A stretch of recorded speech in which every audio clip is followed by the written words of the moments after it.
fight that's been announced today. Chris Eubank Jr. versus Conor Benn, of course, a couple of years removed from the fight that never was and all of the subsequent fallout around Conor Benn's VADA tests. First and foremost on Eubank Jr. versus Conor Benn, which we are still awaiting a official announcement. Obviously, Turki Al Sheikh has said that the fight is done, but still awaiting an official announcement, I guess. Is that a British Boxing Board of Control fight? Because yes. Does Conor Benn currently have a British Boxing Board of Control license? At the moment, we're waiting for his application, yes. I'm guessing there's been discussions. I've had discussions with him, so I don't think there'll be an issue. And with the lifting of his suspension, I'm assuming there's no kind of roadblocks. There's nothing. No, the suspension has been lifted. From the British Boxing Board of Control's perspective, and I appreciate there's certain things that you can and can't go into. Going back sort of 2.5 years ago now, how difficult was that whole situation, the Chris Eubank Jr. Conor Benn? Because it seemed to really, obviously work in the sport, it seemed to really kind of put a dark cloud over the sport for quite a while, which is, it's never a good thing. We are, as much as we'd like to forget it, we are, still a niche sport. And as I mentioned earlier about, Josh Taylor and Jack Catterall, when boxing is being spoken about in negative terms, it's not always the easiest thing for anybody who's plying their trade in the sport. How difficult was that for the British Boxing Board of Control and for yourself? I think it was difficult for everybody. It's certainly difficult for me and difficult for Conor and all the people around him.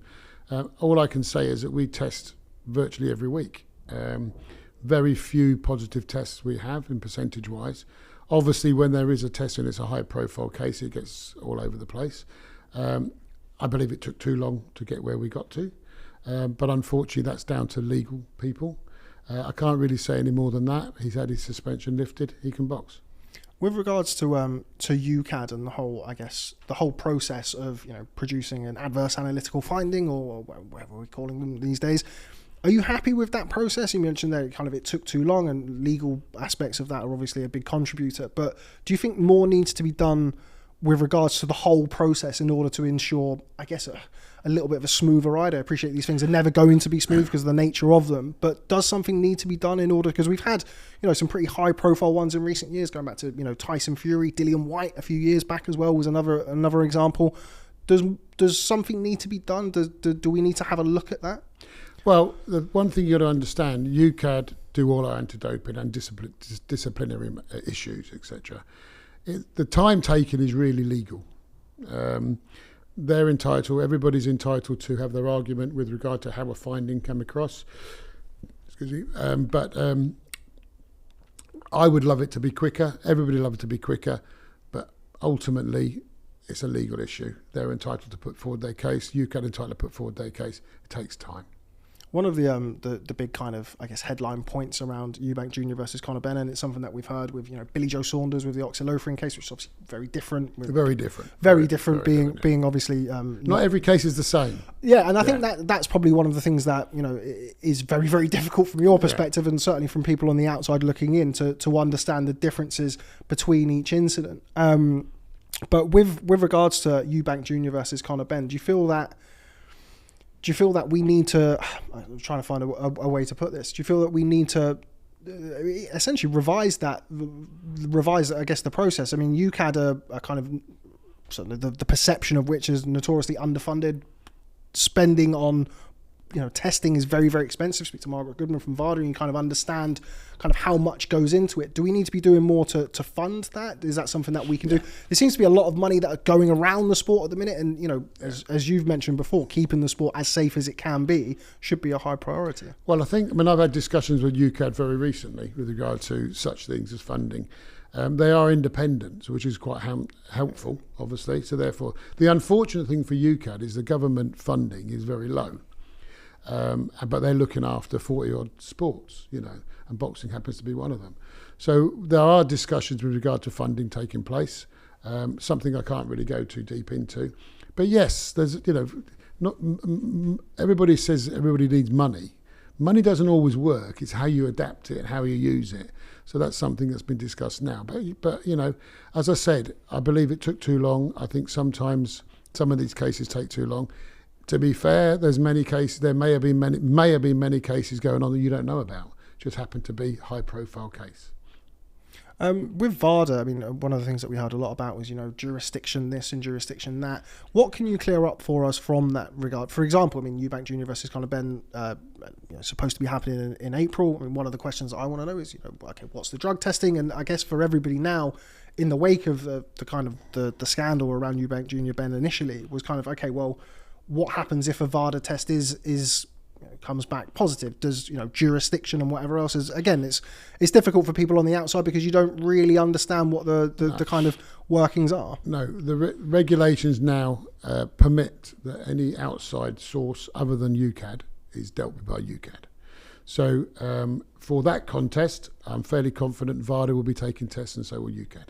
Is that something that was implemented on the back of Eubank Jr versus Benn, or is it? It's certainly a new regulation, yeah. Is that something that, I mean, obviously the British Boxing Board of Control, you have your AGM. Are those sorts of things the things that get brought up there? Yeah, AGMs. That regulation was something was brought in with immediate effect and ratified at an AGM. But yes, regulations are amended at AGMs. If there's something that's very important, the board will vote on it and then go to an AGM and get it ratified. And the licence holders then have the opportunity to object to it. On that case, it's such an important regulation, it went straight through, no problem at all. Final one on Eubank Jr versus Conor Benn. One of the big things to come out of that was, I guess, the role of Dr. Usman Sad, who's somebody who I know that you've spoken about very recently, and as I understand it, is somebody who is being looked at by the British Boxing Board of Control, and his influence and working with numerous fighters. Dennis McCann, obviously being the most recent one, who was unfortunately pulled from his bout with Peter McGrail due to an adverse analytical finding in a VADA test. Now, we've seen, and I know you would have seen in the past, Dr. Usman Sad, who's worked with several top names in the sport, saying some quite disturbing and worrying things with regards to, passing drug tests and anti-doping kind of controls and ways to, I guess, circumvent them, call it what it is.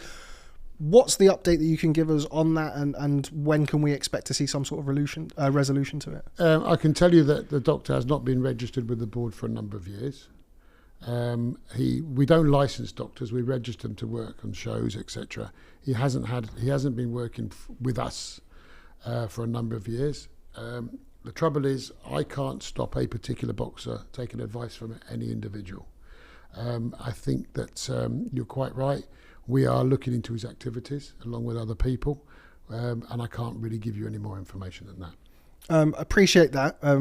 I guess kind of you're right in what you say. You can't really stop somebody to go and to speak to anybody. It's not something that's just in boxing. It's cycling and in other sports. It's very, very similar. What controls could the British Boxing Board of Control put, not just necessarily on Dr. Usman Sad, but anybody who you felt potentially was having a negative influence in some way, shape or form on the sport? Well, as I said, they're not licence holders, so it makes it very difficult because anybody can take advice from anybody. But it is well known that we don't deal with this doctor. Okay. Yeah, I mean that's thanks very much for kind of going into that as best as you can. I'm sure it's it's not been an easy thing, but I mean, certainly it seems as though now it can kind of, certainly the Conor Benn situation is something that I guess everybody is sort of trying to learn their lessons from, and hopefully in the future we can, it's the only thing that you can do in any walk of life, I suppose, is try and progress. I hope so.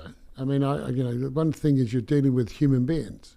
You can only advise people, and if they don't want to take your advice, there's nothing you can do. But the situation is, as I said, he's not registered with the board. We don't deal with him.